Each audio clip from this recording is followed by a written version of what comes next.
자, 이제 드디어 그러면 유치원이라고 하는 교육기관을 통해서 처음으로 학부모의 대열에 들어서시는 여러분, 자, 유치원 들어가려면 어떤 준비해야 되는지 하나하나 살펴볼 텐데요. 의외로 간단하지만 많이 놓치고 있었던 것들 위주로 살펴보도록 하겠습니다.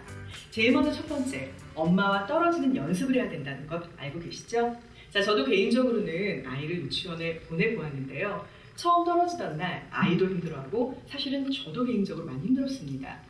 두근두근 설레이기도 하지만 내 아이가 얼마나 잘 적응할지 두렵기도 하실 텐데요. 엄마와 떨어지게 되면 분리불안의 증세를 보이는 아동도 있을 수 있고요. 또 때때로는 며칠 만에 그 증상이 호전되기도 하지만 가장 좋은 것은 유치원은 정말 재미있고 즐거운 곳이라는 생각, 그 생각을 아이들이 갖도록 도와주세요. 그리고 엄마와 떨어지는 시간을 천천히 늘려서 설령 내 아이가 다른 아이보다 좀 더 오랫동안 엄마를 찾고 고치더라도 인내심을 가지고 도전하신다면 훌륭한 유치원 생활을 시작하실 수 있습니다. 그리고 두 번째로는요, 아이가 스스로 자기의 물건을 챙기도록 도와주세요. 자, 이 경우에는 아이에게 이건 내 물건이다, 혹은 이것은 남의 물건이다. 자, 이런 것들을 인지시켜 주셔야 하는데요. 이때 가장 좋은 방법은 아이의 물건에 정확하게 아이의 이름을 기재하는 것이죠. 다만 주의할 것은 외부로 보여지는 곳에 아이의 이름을 적게 되면 때때로 이것이 범죄에 악용될 수도 있습니다. 여러분 두려워하시는 우리 아이가 모르는 사람을 따라가면 어떡하지? 라는 부분, 바로 아이의 이름이 밖으로 보여지는 물건에 노출이 되면 때때로 그런 사람들이 아이의 이름을 불러서 주의를 환기시키는 경우가 있기 때문에 가급적이면 가방 속으로 들어가는 소지품 위주로 아이의 이름을 인지시켜 주시고요. 그 물건에 대한 소속감도 키워주세요. 그리고 이것과 연관해서 유치원에 들어가게 되면 당연하지만 내 물건이 아니라 함께 사용하는 물건들이 존재하게 되죠. 이런 것들은 나누어 쓰고 양보하고 그리고 다른 사람이 있을 동안 기다리는 자세에 대해서도 분명하게 인지를 시켜 주셔야 합니다. 자, 여기까지 모두 하셨다면요, 유치원 생활을 훌륭하게 하기 위한 기본 준비를 다 마치셨는데요. 자, 유치원이라고 하는 곳은 말 그대로 정말 많은 선생님들께서 내 자녀 하나만을 두고 집중적인 케어를 해주시는 셈이 됩니다. 만약 지금 영상을 보고 계시는 부모님들 가운데 우리 아이는 이제 7살이 되어서 올해 1년만 유치원에 다니면 초등학교에 올라갑니다 하는 유치원 부모님도 계시죠? 자, 이런 경우에는 특별히 7살이 되는 아이들, 좀 집중적으로 케어를 받고 있는 유치원에 다니고 있다면 내년에 초등학생이 되었을 때 좀 더 많은 사람과 어우러지고 그런 집중적인 보호와 관찰이 없는 상황에서도 아동이 적응을 할 수 있도록 다른 교육기관이나 혹은 다른 아동이 함께 어우러지는 대규모의 어떤 집 놀이시설 혹은 키즈 카페 또는 우리가 알고 있는 다양한 형태의 교육들을 경험시켜보는 것도 필요한 과정이 됩니다. 자, 이 정도면 유치원에 새롭게 들어가는 우리 아이들 충분하게 어머님 준비되시겠죠? 자, 어머님들 이제 유치원 졸업하셨죠? 자, 그럼 이제는 초등학교로 들어가 볼 텐데요. 와, 정말 길고 길었던 것처럼 느껴지는 유치원, 영상 속에서는 후딱 졸업하고 초등학교로 접어들게 되네요. 자, 초등학생이 되면 준비해야 될 것들이 사실 훨씬 더 많은데요. 새 학년, 새 학기, 물론 학년별로 올라갈 때에도 준비해야 될 것들이 있겠지만 먼저 초등학교에 입학하게 되는 1학년 새내기라면 과연 어떤 준비부터 시작해야 될지 짚어보도록 하죠. 어머님들 생각엔 어떠신가요? 가장 먼저 첫 번째로 준비해야 할 것은 학교까지 가는 길을 아이들에게 충분하게 인지시켜 주세요. 그래서 여러분, 학교까지 가는 길을요, 먼저 입학식하기 전에 아이들 손을 잡고 천천히 도보로 충분하게 주변의 지형지물까지 인지시키면서 이 길로 가야만 학교로 간단다라는 것 꼭 알려주시되 한 가지만 주의하시면 더 좋겠죠? 최근에는 정말 슬픈 일이긴 하지만 유아나 아동을 대상으로 하는 범죄도 사실은 종류가 다양해지고 있습니다. 그렇기 때문에 많은 경우 학교까지 가는 길들이 스쿨존이라고 해서 어린이 보호구역으로 지정이 되어 있고요. 또 그곳에는 특별히 더 많은 CCTV가 설치되어 있다는 것 알고 계시죠? 내 아이가 등교하는 길도 CCTV가 설치되어 있는 곳과 그렇지 않은 곳으로 나뉘어지게 될 텐데요. 지금 거주하고 계시는 곳에 각종 관공서 클릭을 하시면 거기에는 CCTV가 설치된 길까지 자세하게 안내가 되어 있습니다. 기왕이면 아동에게 집에서 학교까지 가는 길을 CCTV가 설치되어 있는 길 위주로 분명하게 서너 번 반복하여서 아동이 최악의 상황에 처했을 때에도 집까지 찾아올 수 있도록 반드시 인지를 시켜주세요.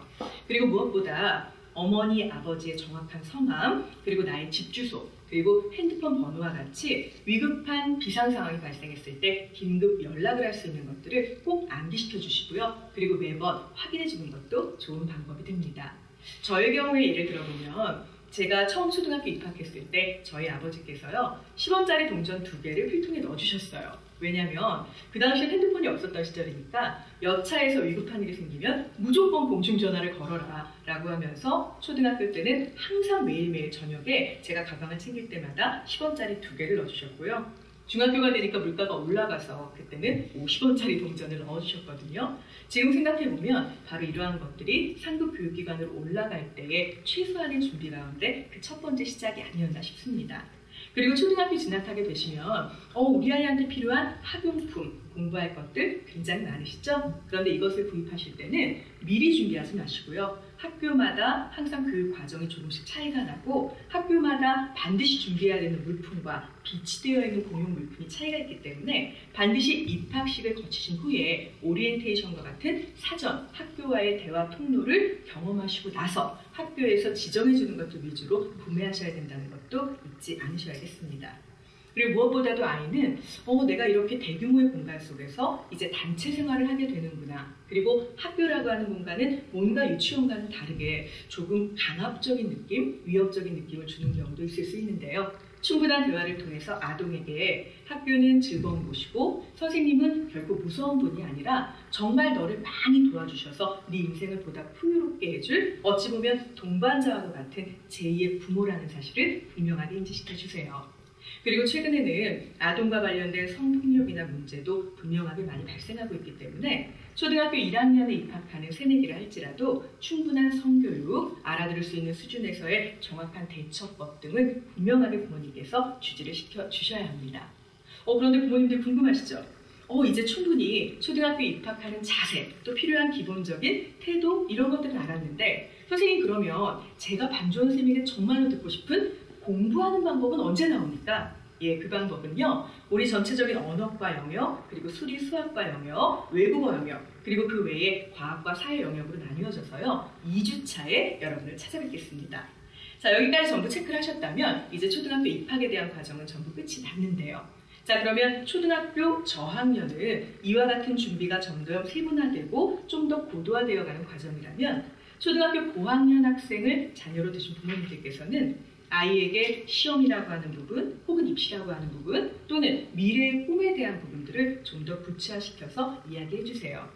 여러분이 잘 알고 계시는 김연아 선수, 혹은 박태환 선수도요. 내가 정말로 이 운동을 해서 이 분야의 최고가 되겠다라는 꿈 정확하게 세우고 그 분야에 매진하기 시작한 것은 초등학교 3학년 이후라고 하죠. 처음 접하게 된 것은 7세, 6세 때일지 모르지만 아동이 스스로 나의 미래는 이렇게 가겠다라는 선을 세우게 되는 시기는 3학년부터 5학년 정도의 시기가 되어야만 비로소 확실해진다는 것 여러분 알고 계신다면 초등 고학년이 되었을 때 내 아이에게 어떠한 미래를 펼쳐지게 만들어줄지 조금 더 함께 생각하실 수 있으리라 생각이 됩니다. 자, 다음번 영상에서는요. 중학교, 고등학교에 입학하는 새내기들 과연 어떤 준비를 해야 될지 살펴보도록 하죠. 자, 이제 초등학교에 대한 정보들을 알아봤는데요. 어떠신가요? 아이들을 이와 같이 준비시켜서 초등학교 보내면 되겠다라는 생각 드십니까? 자, 그럼 지금부터는 그 아이들이 초등학교를 졸업하고 새롭게 맞이하게 되는 교육기관, 바로 중고등학교에 대한 대비법 알아보도록 할 텐데요. 자, 일단 중고등학교에 오면 이제 더 이상 우리 아이들은 아동이 아니라 청소년이 됩니다. 자, 그렇다면 청소년들 과연 중고등학교에서 어떤 부분에 대한 대비에 중점을 둬야 할까요?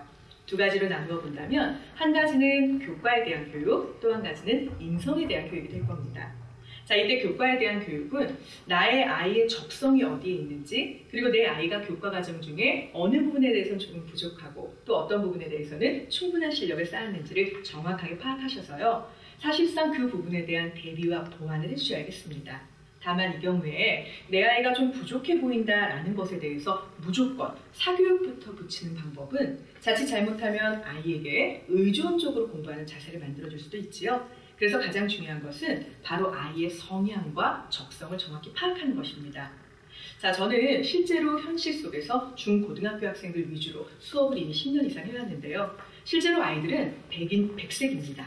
그렇기 때문에 어떤 아이는 반드시 선생님을 함께 공부하는 과정에 참여시켰을 때 성적이 빠르게 오르는 아이도 있고요. 또 어떠한 경우에는 사실 선생님의 도움 없이 스스로 탐구해가는 것이 훨씬 더 교과 성적을 올리는데 도움이 되는 경우가 분명하게 있습니다. 자, 이러한 경우에는 아이와 충분하게 대화를 하세요. 자, 너에게 이 부분이 더 필요한 것 같다. 그런데 너는 어떤 방법으로 보완을 하면 좋겠니? 라든지 아니면 이 부분에 대한 목표치는 어디까지니? 너는 이 부분 과목에 대해서 어떻게 느끼고 있니? 바로 이러한 것들에 대해서 충분하게 대화를 하고 청소년 스스로가 나는 이 부분에 대해서 분명한 공부가 필요하구나. 그리고 그것이 왜 필요한지에 대한 목표의식이 정확하게 설정이 되면 사실상 청소년의 성적은 좀 더 빠르게 올라갈 수 있겠죠. 그 부분에 대해서 중점을 두어서 교과에 대한 지도를 하시면 됩니다. 이때 염두에 두실 것은 사실상 지금 적용되고 있는 중고등학교는 함께 모두 묶어서 입시에 대한 준비를 전반적으로 하고 있다고 해도 과언이 아니겠죠. 자, 요즘에는 입학 사정관제 혹은 바로 그 학생이 읽은 도서에 대한 목록을 정리하는 독서 포트폴리오, 자, 이런 것들 외에도 대학에 진학하기 위한 방법들 중에 우리가 흔히 얘기하는 일반적인 전형이 아니라 매우 특별한 전형들이 사실상 아주 많이 존재합니다. 최근 통계에 의하면 전국에 있는 대학이 모두 가지고 있는 특별 전형을 합하면 360여 가지 정도가 된다고 하는데요. 결국은 청소년이 중학교, 고등학교 과정을 거치면서 나의 진로를 어디로 확정하고 무엇에 맞추어서 어떤 방향으로 공부를 해나가는지 그것에 대한 결정이 좀 더 빠르게 이루어졌을 때 사실상은 정보력에서 앞서갈 수 있고요. 그렇기 때문에 입시에서도 보다 좋은 결과를 낼 수 있다는 것 함께 생각을 하셔야겠습니다. 자, 그리고 두 번째로는 인성교육에 대한 말씀을 드렸는데요. 알고 계시겠지만 청소년 시기는 바로 질풍노도의 시기라고도 부르는, 즉 사춘기가 반드시 한 번은 찾아오는 시기가 되겠죠. 물론 이 사춘기는 빠른 경우 초등학생 때에도 찾아오기도 합니다만은 다만 중요한 것은 초등학교 때 사춘기가 찾아왔던 학생들은 거의 대부분 조금 더 심화되거나 다른 형태로 중고등학교 시절에 이것이 반복되어질 수 있기 때문에 사실상 중고등학교 시절의 사춘기는 누구나 예외 없이 겪는다고 할 수 있겠죠. 다만 정도의 차이는 분명히 있습니다.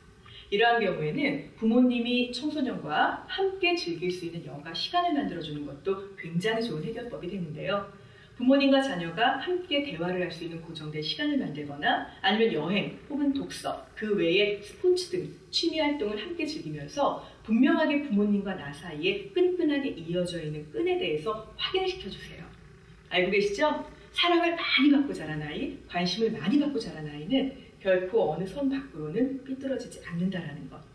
교육에 있어서는 바로 이 말이 진리라는 것 여러분들 기억을 하셔야겠습니다. 자, 중고등학교 부분에서는 그러니까 반주환 선생님한테 가장 궁금한 것은 교과에 대한 정보인데 그건 도대체 언제 주나요? 라고 궁금해하시는 분들 계시죠? 자, 이 부분은 바로 2주차에서 보다 세밀한 정보 알려드릴 텐데요. 이때 주의하셔야 할 것이 있습니다. 중고등학생이 되면 입시가 시작된다. 제가 말씀드렸죠? 자, 여기에 대한 정보는 보다 많은 교육기관 또는 공인된 교육기관으로서 교육청 혹은 여러분이 이미 관심을 갖기 시작한 각 대학들 실제 발품을 빨아서 뛰어다니시면서 최신 정보를 얼마나 많이 모으느냐에 따라 사실상은 공부를 하는 양이나 질이나 방식이 달라질 수 있다는 것 잊지 마시고요. 좀 더 인터넷 속에서 많은 정보의 바다를 헤엄쳐 다녀보시길 권합니다. 그랬을 때 여러분이 얻게 되는 입시에 대한 당락 결과도 확실히 달라질 테니까요. 자, 그럼 우리 2주차에서 보다 많은 교과 과정에 대한 정보를 담고요. 다시 찾아뵐 것 약속드리고 오늘 1주차 이야기는 여기서 마무리하도록 하겠습니다.